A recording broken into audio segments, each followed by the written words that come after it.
स्थापकाय च धर्मस्य सर्वधर्मस्वरूपिणे अवतारवरिष्ठाय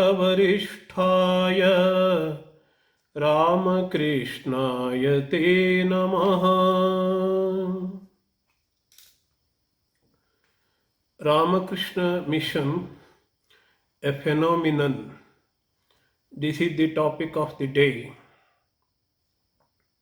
Sri Ramakrishna is the representative of Supreme Divine Consciousness. He is an incarnation of the divinity, the Saguna Brahma, the qualified Brahman or the Ishvara, as it is called in the Vedanta. The Saguna Brahman itself is the manifestation or the highest reading of the absolute non-dual Brahman. So Bhagavata puts it beautifully, that which is Brahman is the Ishvara. The Ishvara itself is the incarnation of God. And he himself resides as the inner controller, the Antaryami, in all human beings, not only human beings, in all the creatures, animate things, inanimate things also. This is the idea of Antaryami, the indwelling spirit in all, that is conceived in the Vedantic tradition, according to which everything is filled with the divine consciousness, the consciousness of Brahman, the consciousness of Atman. So we have a beautiful mantra in the Mundaka Upanishad, where Brahman is compared to a blazing fire. Tadetat satyam yata sudiptat. The pavaka, the blazing fire. The fire is fully ablaze. From that fire fly off the sparks in thousands. We found thousands of sparks flying off from that blazing fire. Let us try to analyze this, whether the fires are different, the fire is different from the sparks, whether the sparkers have some distinct individuality apart from the fire. Then we find, of course, the sparks have got an individuality or distinct from the fire, but in the absolute sense they are not different. They are but the fire itself. So what is fire is nothing but the sparks, and what are the sparks are nothing but the blazing fire. The blazing fire, the power of the blazing fire you will find in each spark of the fire. The sparks are many in number, but the blazing fire is one and only one. This idea can be applied to Ramakrishna Mission also. What we find in Ramakrishna Mission is nothing but Sri Ramakrishna, the divine consciousness. The divine consciousness, non-dual consciousness, manifested as a great avatara called Sri Ramakrishna. That energy, spiritual energy, that consciousness is flowing in and through an organization or an apparatus called Ramakrishna Mission. So Ramakrishna Mission is a living mechanism of Sri Ramakrishna. It is Sri Ramakrishna himself has taken the form of a living mechanism called the Ramakrishna Mission. Therefore, the firm conviction of the monks and brahmacharis and the devotees of Ramakrishna Mission is It is Sri Ramakrishna himself who truly symbolizes the Ramakrishna mission. Ramakrishna missions means Sri Ramakrishna, and Sri Ramakrishna means Ramakrishna mission. The Swami Vivekananda says in his Mat Rules very clearly, the Lord Sri Ramakrishna has not given up his body yet. This organization, Ramakrishna Mutt and the Ramakrishna Mission, is his very body, and in the organization itself, he is ever present. Sri Ramakrishna is not just limited to his physical body. Sri Ramakrishna is much and more than that. Sri Ramakrishna is the guiding spirit of the Ramakrishna Mission, ideologically, and Ramakrishna as a Paramatman, the divine consciousness, is what is pervading the whole universe. The spiritual energy accumulated by Sri Ramakrishna in his lifetime through his intense sadhana, through his intense prayer, earnest prayers, is now working in the form of Sri Ramakrishna Mission. So Ramakrishna Mission is not separate from Sri Ramakrishna. It is the divine will of Sri Ramakrishna that is working through the Ramakrishna Mission. Now we are going to analyze some of the salient characteristics of the Ramakrishna Mission. You know, Ramakrishna Mission from May onwards, May 2022 onwards up to May 2023 is celebrating its 125 years of its divine existence. Ramakrishna Mission started in 1897, May 1st. Since 1920, 125 years, from 1897 onwards, Ramakrishna Mission is doing a silent work, very silent, and it is non-political. It is doing a constructive work. Constructive work in the sense in both collective way as well as individual way. Ramakrishna Mission has done wonderful work in the field of education, medical, rehabilitation, and relief and rehabilitation, etc., etc. It has brought a kind of social revolution, the way of serving the people, helping others. It has become a model. It has shown the path to other organizations, how to serve the people. Our motto is not just serving the people or helping the people. Our aim and our goal and our working method is seeing God in man, serving human beings, seeing God in everyone. As Sri Ramakrishna has put it beautifully in his saying, Shiva Jnane Jiva Seva. Actually, the externally Ramakrishna Mission seems to be doing Jiva Seva, the serving of human beings. But actually, the Ramakrishna Mission monks are doing what is called Shiva Puja. Shiva Puja, the worship of the divinity, the God himself, through the seva or the service of every human being. And this is the social aspect or the collective aspect of the Ramakrishna Mission activities. But the other side of the activities, which is not well known in the common parlance, is Ramakrishna Mission has brought tremendous transformation. ethical transformation, spiritual transformation in the individual lives of thousands and thousands of earnest spiritual seekers. Here also we can have two ways of transforming people.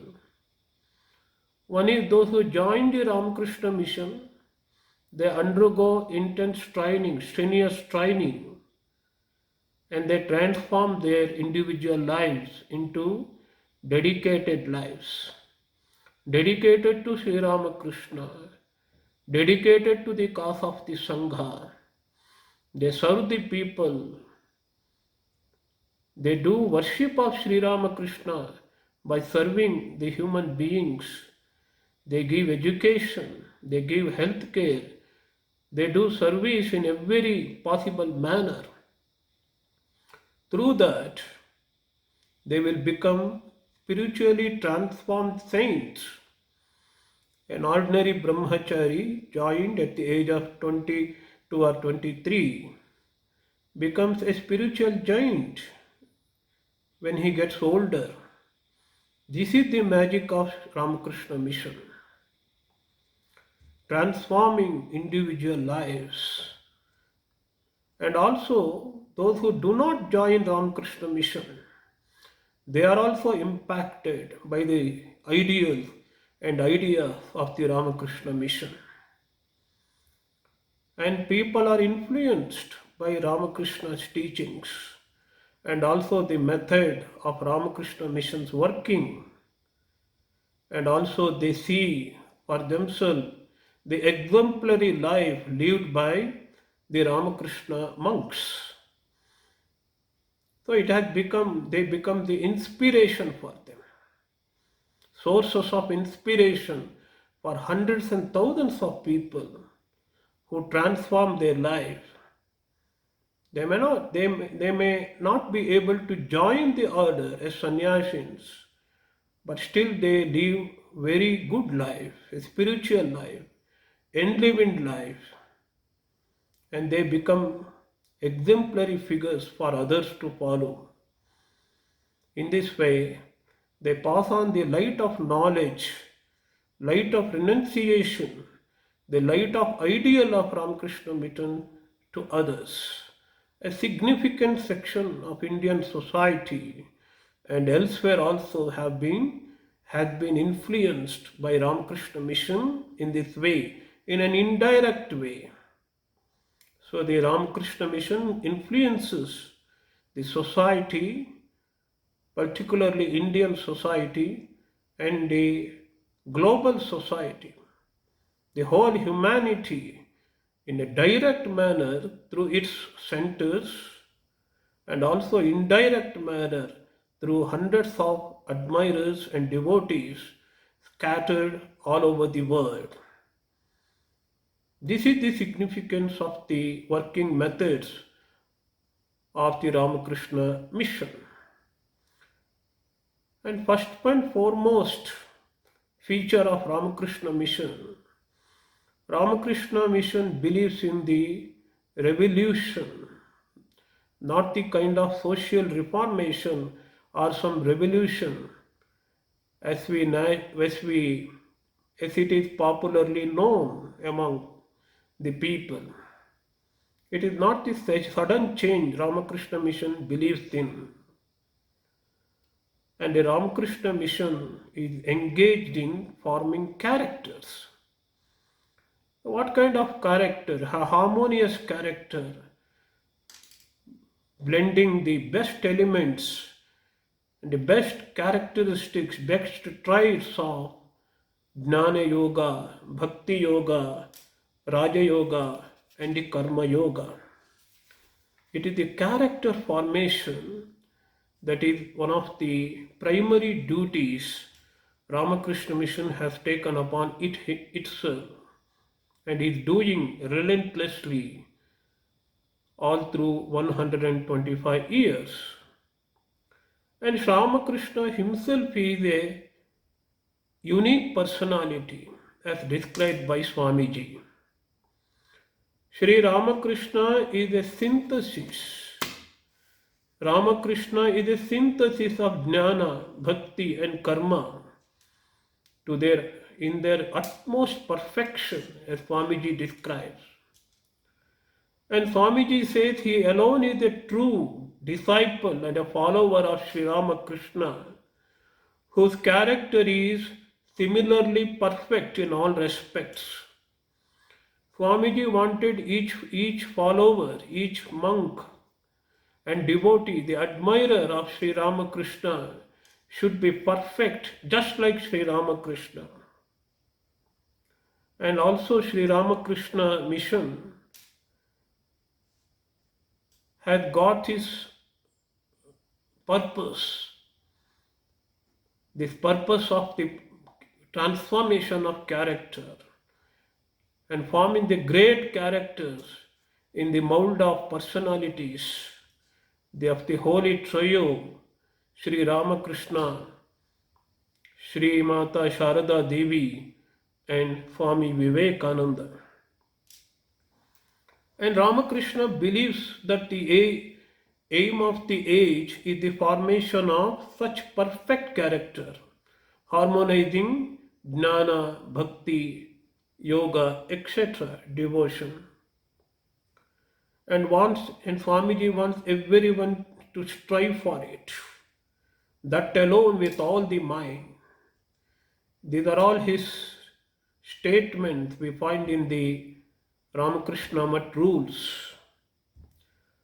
Another hallmark of the Ramakrishna Mission is, in the Swamiji's words, immense idealism with immense practicality. This is what we find in every work, every institution, and in every individual life of the monk of the Ramakrishna Mission.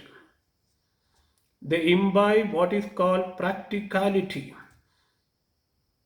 So the Vedanta or the teachings of Sri Ramakrishna, Holy Mother and Swami Vivekananda are demonstrated in a very intense practical manner, not only in the sphere of realm of organization, institutions and policy matters, etc.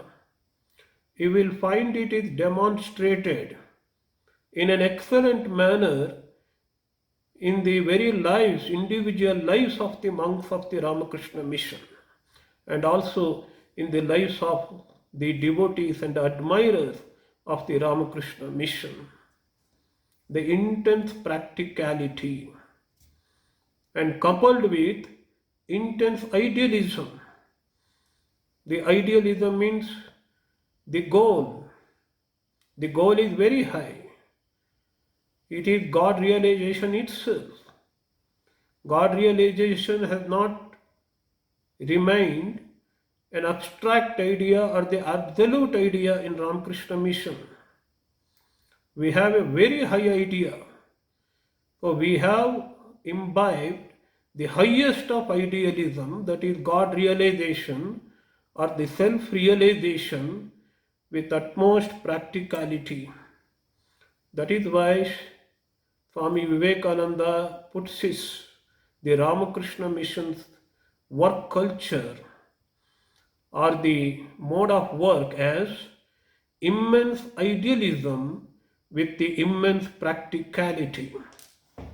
This is the kind of monasticism that is what is required in the present age. We want to work in the selfless manner, the monks of the Ramakrishna Mission. We work in the selfless manner. It is a part of our sadhana.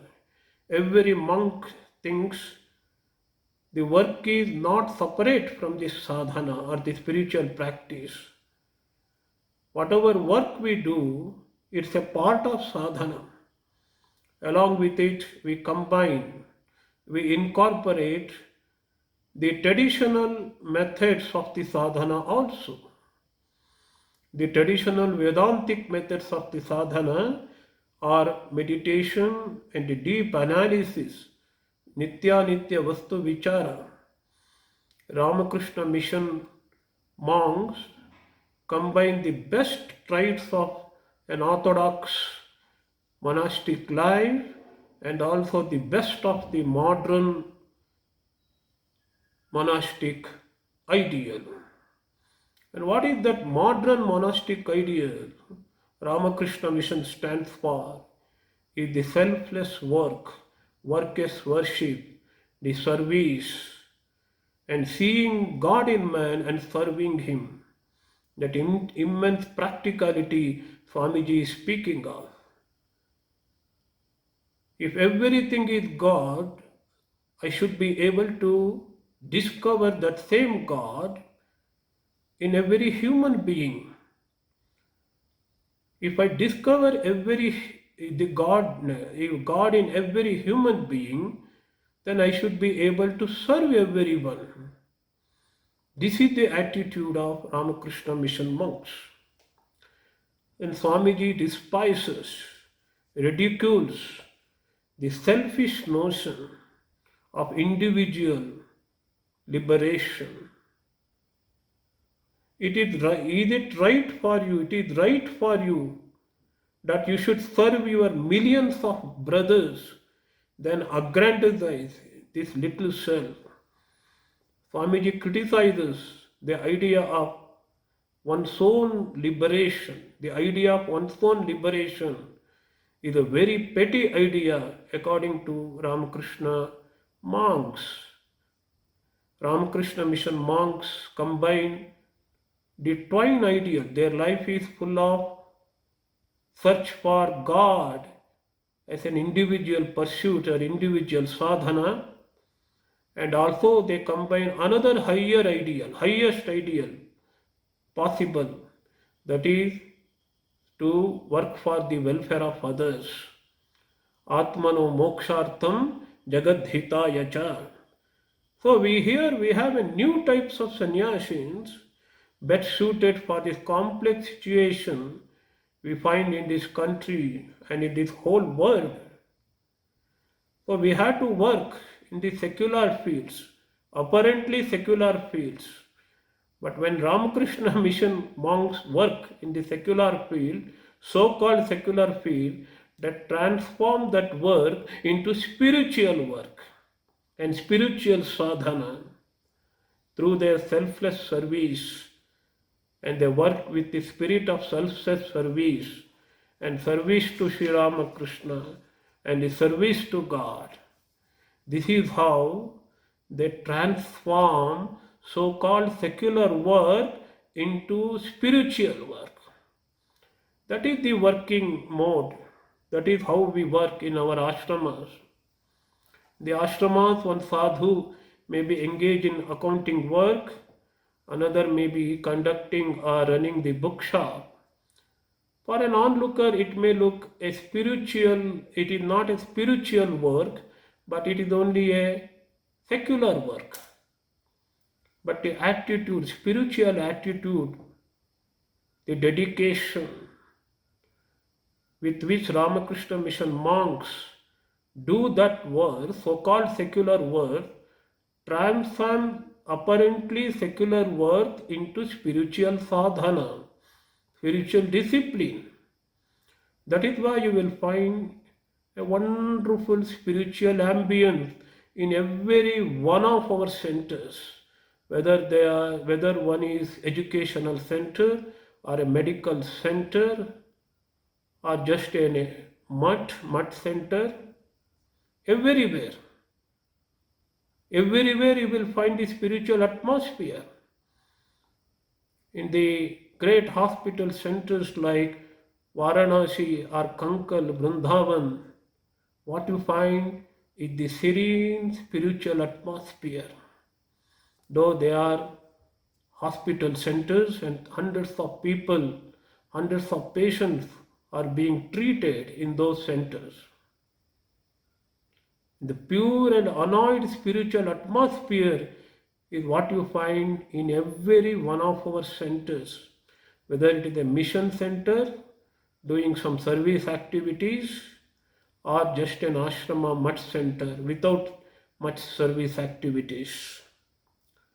So every one of Ramakrishna Mission centers, what we find is the distinction between mundane and religious activities will be completely worn out. You will not find any distinction at all. There is no secular activity in Ramakrishna Mission. Whatever we do is a spiritual activity dedicated to Ramakrishna. It is Sri Ramakrishna's way. That is what we are taught by our senior monks. Whatever you do, whether you work in the kitchen or help in publication of books or journals, or you work in a service activity like medical center or educational center, what you are doing is Ramakrishna's work. So ashramas have become the grounds of developing excellent spiritual characters. Spiritually enlightened people are groomed in our ashramas. And in the meantime, they serve the needy people, poor people, destitute people. And Swami Vivekananda, in one of his speeches he delivered in 1926, the 1926 is a historic year for the Ramakrishna Mission. And Ramakrishna Mission had the first convention. The second convention was held in 1980. In the first convention of the 1926, Swami Yatishwaranji says, the object of Swami Vivekananda's founding of the twin institutions of the Ramakrishna Mission was to carry on the mission of his great master, and this by bringing into existence a band of workers who would strive their utmost for both emancipation of the self and well-being of the world. And with this end in view, the Swamiji tried to express the ancient monastic ideals, not only through the old methods of quiet spiritual practice and silent preaching, but also through what the modern world calls service, but service spiritualized. Notice the last phrase of this quotation. What Ramakrishna Mission monks are not just service, it is spiritualized service in the words of Swami Vireshanandaji. So we are not only Ramakrishna Mission is giving succor and relief to thousands of people by service activities. Ramakrishna Mission, as I have already told you, is transforming the individual lives of thousands of its members, admirers, followers, even the staff members of the hundreds of institutions it is running. And we find a kind of positive pervasion of the ideas and ideals of Ramakrishna Mission in the lives of the hundreds and thousands of people. They have become now blessed souls. They have transformed their lives of mundane existence and ordinary existence, worldly existence, into a kind of service, devotion, knowledge, and meditation. So they are all influenced not only by reading books published by Ramakrishna Mission or getting relief or service by the Ramakrishna Mission. Most of them who have transformed their life are influenced or inspired by the exemplary lives of the venerable monks of the Ramakrishna Mission. The Ramakrishna Mission monks, the venerable monks, the respected monks of the Ramakrishna Mission, in this manner, they have become the trendsetters for the entire society to follow. They are in their life, you find the embodiment, very concretization of the ideas and ideals of the Ramakrishna Mission. And how to lead a spiritual life adapting to secular conditions around us. This is the greatest problem we are facing nowadays. Because it is very difficult to maintain the spiritual ambience in our home or in office or in other fields of work. And how to do this? And the Ramakrishna Mission monks show the way.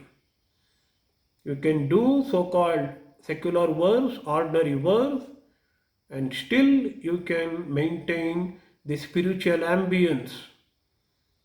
How to create the spiritual ambience? You have to not create the spiritual ambience through your dedication, the spiritual attitude. How to do that?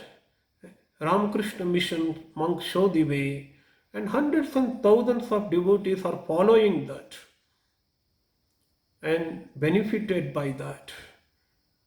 The wonderful thing about Ramakrishna Mission is the exemplary individual lives of the Ramakrishna monks have become the media to transform hundreds and thousands of individual lives. This is one of the greatest contributions of the Ramakrishna Mission in modern times. And without character building of spiritual values, no reformation is possible. Swami Prabhanandaji Maharaj, one of the Vice President Maharaj of the Ramakrishna Mission writes, and Swami Sharadanandaji, the first secretary of the Ramakrishna Mission, says, the slogan of the mission is individual reform. He is very clear. And man-making work. And these are all some of the important goals of the Ramakrishna Mission. And Ramakrishna Mission is highly successful in achieving these goals in the 125th year of existence, a divine existence we can call it, a celebrated existence. Ramakrishna Mission has succeeded in inculcating the ideals it stands for into hundreds and thousands of individual people and have transformed their lives. This is one of the significant features of the Ramakrishna Mission. And Ramakrishna Mission is doing truly constructive work. This is another feature of the Ramakrishna Mission. And Swami Shivanandaji says, the true inspiration behind all the activities of the Ramakrishna Mission is none other than Sri Ramakrishna himself. In the words of Swami Shivanandaji, Sri Ramakrishna is our light, Sri Ramakrishna is our guide, and Ramakrishna is working behind you. Here in this Ramakrishna Mission, no work is superior or inferior, but definitely the motive behind the work can be inferior or superior. It is the motive behind the work which makes one work superior or inferior. And Sharadanandaji Maharaj says in his lecture, which he delivered in 1926 convention, same work which brings bondage upon bondage when we do it with selfish motives frees us and makes us rise higher and higher, and perfectly unselfish motives with no idea of gain, not even of name and fame. This is, Swami Sharadananda says, is the true constructive work, to work with the higher motives. And also, he says in the same lecture, the aim of the mission is high and its skill in work is matchless. So, service is not something we are doing apart from our lives. So, other organizations or individuals, their life, their regular life, their profession are different, and the service is something added to their life that gives value to their lives. Service is an additional component of their lives. But in Ramakrishna Mission, service is a way of life. Ramakrishna Mission conducts activities in the field of education, health, rural development, self-employment, women's welfare, moral life, spiritual guidance, relief to the victims. But we do all activities as service of God in man. So in Ramakrishna Mission monks, you have the ideal of Karma Yogin manifested to its full extent. And Sharadananda gives expression to that ideal. We must keep head, we must keep our head in solitude and hand in society. Beautiful words. Actually, he is quoting from Emerson. One must keep, a true karma yogin must keep his head in solitude but hand in society. And this is the characteristic of the Ramakrishna Mission. And Ramakrishna Mission stands for integrated personality. And Swamiji has warned us against the monotony in life.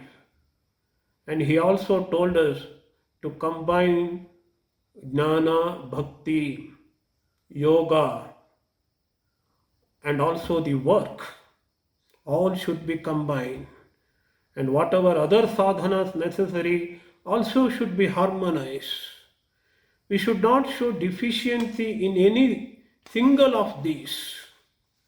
He wants the monks of the Ramakrishna Mission showing deficiency in even a single of these has not had his character perfectly cast in the mold of Sri Ramakrishna. If we want to mold our character, cast our character in the mold of Sri Ramakrishna, and Swamiji says we have to combine all the yogas, jnana, bhakti, etc. So it is the duty of each member of the Ramakrishna Mission, the development of integrated personality. And that we find in the revered monks of the Ramakrishna Mission. They have integrated all the yogas and they serve the people in the spirit of service of God in man, and they have become, scores of monks have developed themselves, evolved themselves into great spiritual personality. And that is one of the hallmark major achievement of the Ramakrishna Mission for the last 125 years. And another important feature of the Ramakrishna Mission is Ramakrishna Mission stands for or known in the society, is very popular in the society for its efficient management. And Swamiji says in this regard, be the servant of all. Kill the first self if you want to succeed. Do not figure out big plans. at first, but begin slowly, feel the ground, and proceed up and up. So, Ramakrishna Mission is expanding and managing more than 225 centers all over the globe, strictly adhering to the practical teachings of the Swamiji I quoted just now.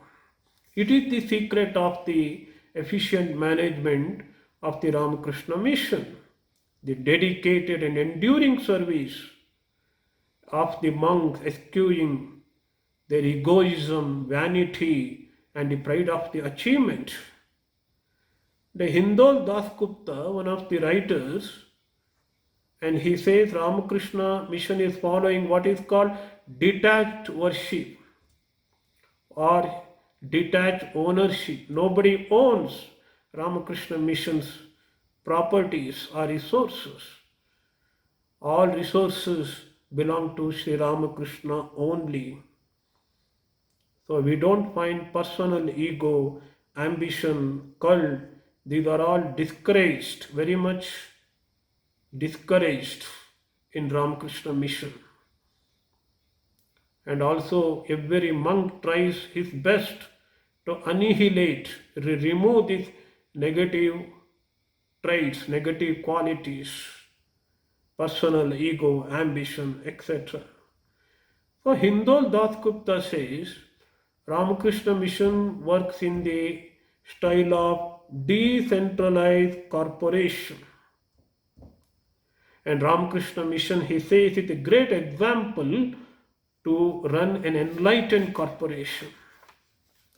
In Ramakrishna Mission, we have an enlightened community. Of course, one of the life missions of Sri Ramakrishna was to establish an enlightened community. That is what is recorded in the Ramakrishna Leela Prasanga, written by Swami Sharadanandaji Maharaj. The life mission of Sri Ramakrishna was to establish an enlightened community. And this is the genesis of the Ramakrishna Mission. It is the love for Sri Ramakrishna and the ideas the organization stands for. It is the force, life force, that is holding together this great community of the monks, the devotees, and the admirers. The pure and unalloyed love of the Holy Mother, Thakur Sri Ramakrishna and Swami Vivekananda, which is flowing even now in and through every organ, every member of the Ramakrishna Mission. It is that binding together this community. And lastly, Ramakrishna Mission is the repository of great qualities, great values of life. And Sri Ramakrishna imbibed those qualities. The age-old of values taught in Upanishad, Bhagavad Gita, Ramayana, Mahabharata, and Bhagavata, and Ramakrishna vindicated these values in this modern age. These values are Shraddha, Brahmacharya, Sakshatkar, faith, Brahmacharya, the purity of mind and body, Sakshatkar, God realization, and lastly but not least, Vishwa Prem, the universal love. And all these spiritual abilities are imbibed by the Ramakrishna Mission members to their possible extent, according to their capability. It is the collective spiritual energy of its members that is the Virvital, or the strength of the Ramakrishna Mission to run its functions.